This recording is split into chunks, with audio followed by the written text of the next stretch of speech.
Abang boleh cerita sedikit nggak sih itu awalnya nih bisa akhirnya masuk ke TKN-nya Pak Prabowo Gibran? Iya, saya kan sudah nggak mimpin perusahaan konsultan politik lagi waktu itu. Iya. Kan yang ngerjain sudah orang lain. Nah, waktu itu saya lupa, mungkin bulan Oktober ya, diumumkanlah daftar orang-orang yang mengisi tim kampanye nasional. Terus saya lihat namanya banyak kan. Terus saya bilang saya telepon Bang Dasko, Bang, saya ingin masuk jadi tim kampanye nasional. Jadi saya mengajukan diri. Oh, oke. Saya mengajukan diri, mau jadi apa, kata Bang Dasko. Saya mau jadi jubir. Jadi minta spesifik jadi jubir. Memang saya minta spesifik jadi juru bicara. Walaupun saya sudah tahu di dalam itu sudah ada jubir-jubir sebelumnya. Mungkin sudah puluhan jubir-jubir waktu itu. Terus saya minta jadi jubir, saya bilang. Saya mau masuk tim Bravo dan saya mau jadi juru bicara. Nah, malam itu juga nama saya dimasukin sama Bang Dasko. Jadi ini beneran. Jadi Bang Dasko kayaknya juga nggak percaya waktu itu. Ini beneran katanya. Mau jadi jubir gitu. Mungkin nggak nyangka saya pengen masuk langsung jadi tim kampanye, kan belum pernah jadi tim kampanye. Biasanya kan jadi konsultan politik di balik layar. Dan hari ini kan memaksakan diri gitu. Bukan memaksakan diri, maksa. Saya mau jadi jubir gitu. Jadi ngotot pokoknya ya. Ngotot mau jadi jubir, jadi taruhlah jadi. Jadi itu memang permintaan saya sendiri. Saya jadi jubir itu permintaan saya sendiri. Pas awalnya akhirnya terus ketemu sama Pak Prabowo? Oh, kalau sama Pak Prabowo jauh sebelumnya. Jadi saya ketemu Pak Prabowo itu mungkin Februari atau Maret 2023. Yang setelah sekian lama. Dulu saya pernah ketemu tahun 2012 selama Pilkada DKI, tapi mungkin beliau nggak notice. Nah, pertemuan yang intensif lagi tuh Februari atau Maret 2023. Itu yang fasilitasi ya mayor yang punya banyak fans itu. Pak Teddy. dia apa? Itu kalau di survei Pilkada DKI jangannya tinggi juga tuh nilainya. Iya, mak semua fans sama dia sih.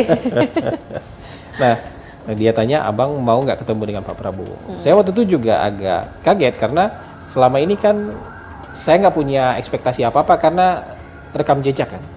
Rekam jejak kita kan ngelawan Pak Prabowo selama ini. Entah apa-apa yang kita pernah tulis soal Pak Prabowo, yang kita pernah katakan soal Pak Prabowo, pokoknya banyak negatif lah. Tapi Pak Prabowo ini berkenan ketemu. Oke. Terus saya bilang sama Mayor Teddy, kalau Bapak mau ketemu saya dengan senang hati mau ketemu. Dan setelah itu kan beberapa kali ketemu. Mungkin 3 atau 4 kali ketemu, sampai saya memutuskan untuk dukung Pak Prabowo di bulan Agustus itu. Itu mungkin 4 kali ketemu lah. Dan semua pertanyaan yang jadi undang-undang saya sampaikan ke beliau. Dan saya pikir beliau akan marah kan. Saya pikir kita bakal kena timpuk seperti gambaran orang-orang gitu kan. Kalau orang menggambarkan Pak Prabowo kan kayak begitu. Kita pikir kita bakal, enggak. Beliau santai sekali, beliau jelaskan dengan baik. Saya bilang, jadi semua prasangka-prasangka buruk saya soal Pak Prabowo hilang sirna semua. Dan karena beliau itu wawasannya sangat luas, bacaannya sangat variatif ya. Beliau banyak tahu soal dunia, soal Indonesia, soal perkembangan peradaban, soal teknologi, soal pembangunan. Ya saya pikir, ya kayaknya ini yang cocok nih untuk didukung. Ya, ini walaupun saya sudah tahu nih dia akan jadi pemenang Pilpres itu Januari 2023, dari survei kita udah tahu. Oke. Karena setiap head to head dia selalu menang. Kalau 3 nama dia nomor 2, tapi begitu diadu head to head dia selalu menang. Head to head sama Ganjar maupun head to head sama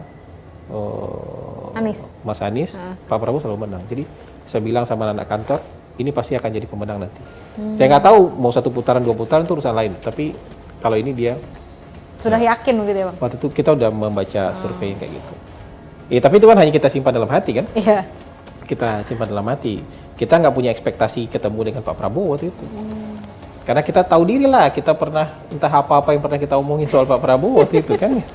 Gitu kita tahu diri lah. Tapi ternyata beliau nggak ada tuh. Nggak ada tuh menyisakan sedikit aja soal sakit hati apa segala macam, enggak.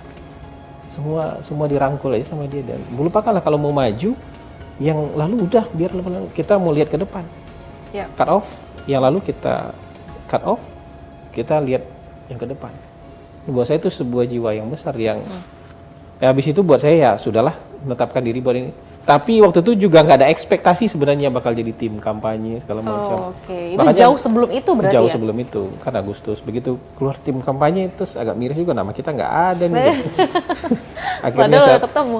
Akhirnya saya telepon, saya mau jadi jubir. Dari Gitu. situ ya. Jadi maksa jadi jubir tuh maksa ceritanya.